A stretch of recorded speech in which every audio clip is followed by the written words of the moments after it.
didn't choose them. Also, I have a really dumb question. Actually, Eric, hang on. I got a dumb question. Orlando, sure. Is that Florida Panthers?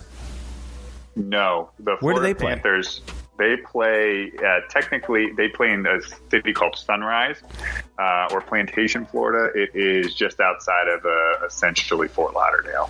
Wow. It's west of Fort Lauderdale. It's right before Alligator Alley on the East Coast side. Shows how much I really pay attention to where that team plays. Interesting. So, I mean, is the Orlando Stadium and where the Magic play, of course, I mean, is that set up, though, to have even an ice rink? Would you think? Because I like where your head's at. That's probably one of the reasons why. There are the facilities there. I think they could makeshift something. They don't have an actual NHL rink there, which is why it gets thrown out, but they do. And plus, the NBA is really looking at a place like that that can, kind of hold the same kind of thing, and they have the Orlando Magic there. Yeah. But then looking at these cities that is left, Las Vegas instantly jumps out to me. Is a place that has the hotel space. They obviously have the facilities with the Vegas Golden Knights there now and are picking things up. I think additional ice rinks may be a bit of a challenge for Vegas, but they at least certainly have, the ability to host an incredibly large event. Another one for me, I'm going to pick Columbus, Ohio. Columbus, Ohio has one of the largest convention centers in the country. And so they certainly have the hotel space to accommodate. And they also have the ability to, the Blue Jackets have been around for a while, so I think that they could host it as well, too. I also like Pittsburgh. Okay. For any particular reason or just... Pittsburgh is close enough. It's a little bit closer to the East Coast. Yeah. So it's a little bit, further that way. Pittsburgh has had a very strong hockey community for a long time. They certainly have the facilities, not only for practice facilities, but also for, the games there in Pittsburgh. They could probably play them at several locations there. Okay. Yeah, I have to agree with you on having something really pretty much close to the East Coast, because there are going to be a lot of teams that will, be in close proximity to that. And on the flip side, for me, I think the city that really stands out, and definitely on that same logic, that same vein of logic of there's a lot of accommodations and staff ready to work or facilities, it's got to be Vegas. To me, I think Vegas is ready. It's a brand new building as well, and I think they would have the capacity, especially with just all the new construction that's gone on with getting the Raiders ready to play, that had to have opened up some additional hotel rooms and parking lots and just places to stage things. I think Vegas could be a really good option to host the western side of the playoffs. Yeah, I agree. And it's the most neutral, shocked. I would think. Yeah, I would be almost shocked if Vegas doesn't take it for the West. Yeah. Just based on the amount of accommodations they have. Now, that would, again, comes down to state and local governments right. for Nevada and Las Vegas. Sure. But and more interesting, they may be on board. Yeah, and more interesting, too, is that the Vegas Golden Knights would be in the playoffs. Of course, they were having a pretty decent year. So is it like they would get all home games?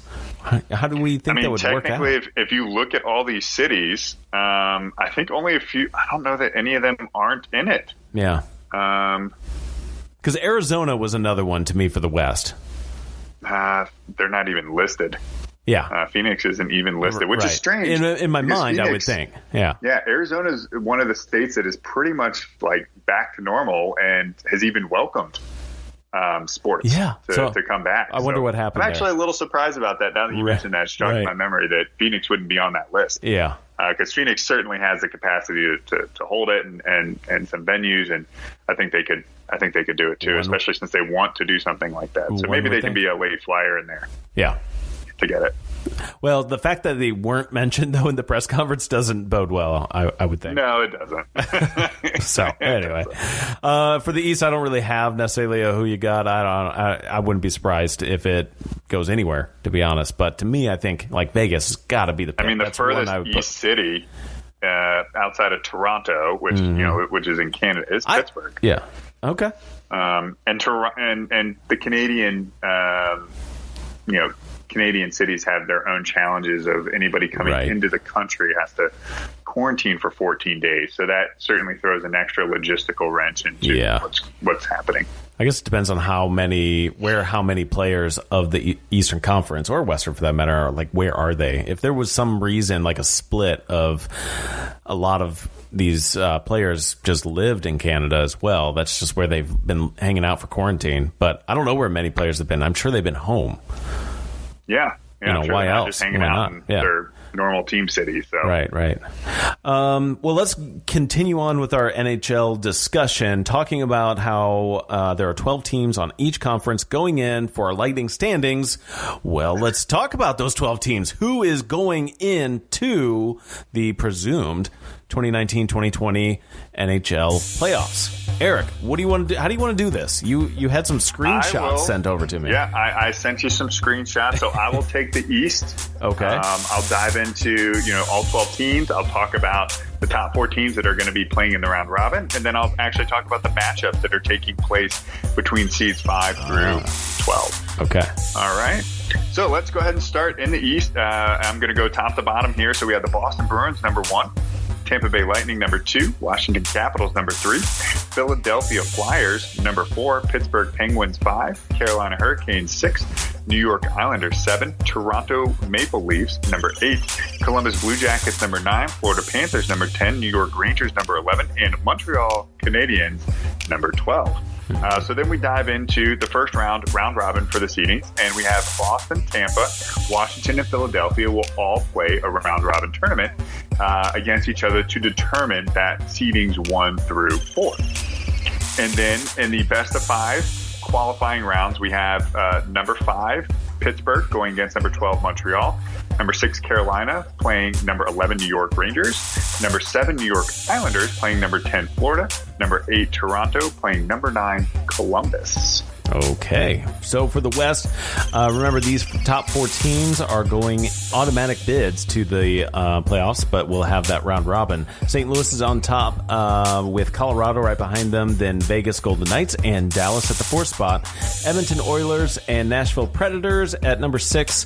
Vancouver Canucks at number 7. Then you have Calgary Flames at 8 and Winnipeg Jets at 9. Minnesota Wild at 10. Arizona Coyotes at number 11 and the Chicago Blackhawks at 12. So that best of 5 qualifying round is going to go to Edmonton against Chicago. That's 5 and 12 seed. And then you have the 6 and 11 matchup going toward the Preds and Arizona Coyotes. And then you have number 7, Vancouver, going against Minnesota.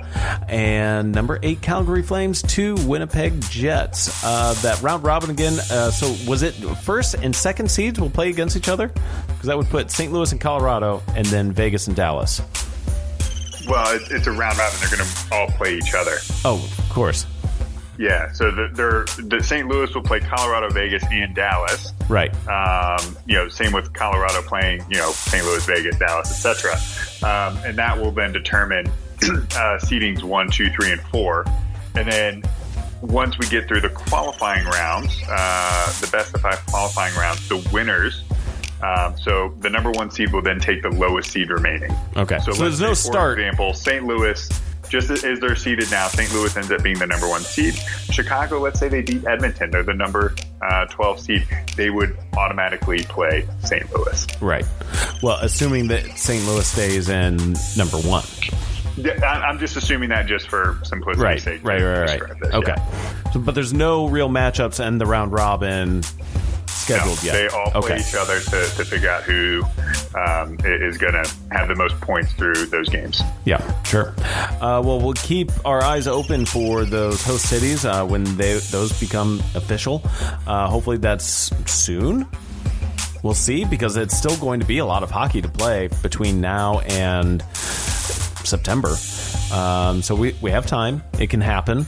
But there's, you would think that a lot of the players would want a bit of a break before heading into a full season. So we'll see how that goes.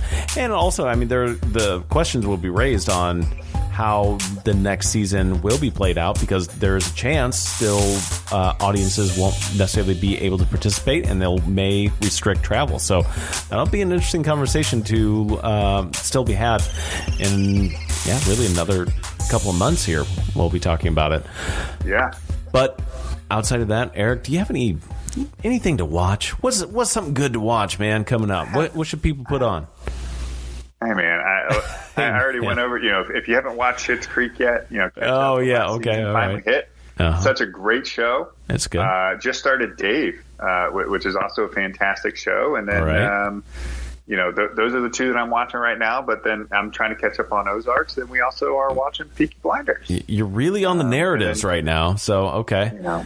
Yeah. And then if you want something super, super simple, just rewatch The Office. I have no sports to watch, my man. Okay, well, this isn't necessarily a sport, but I do highly recommend anyone to live stream on NASA TV or YouTube, wherever. There's a lot of resources. Gotta watch the SpaceX Falcon 9 launch happening on May 30th. It was postponed on May 27th for a little bit of that yesterday, Florida gorgeous weather. Yeah, way to go, Florida. But either way, they schedule the launch between 2 p.m. and 4 p.m. It rains every day at that time. It's very Florida. True. Very true. Well, Central Florida is where this is at, but right. Still it rains every day at that time. Right. Yeah, very funny. But the rescheduled flight should occur on Saturday, the 30th, and I think that's really exciting. It's been almost 10 years since the last time a manned mission has gone to space off of American soil, so that's a big, congrats out to NASA and the participating crews, and of course SpaceX. That's pretty cool, man. You got to watch it. It's going to be exciting. Astronauts are rolling around in Teslas, man. It's cool.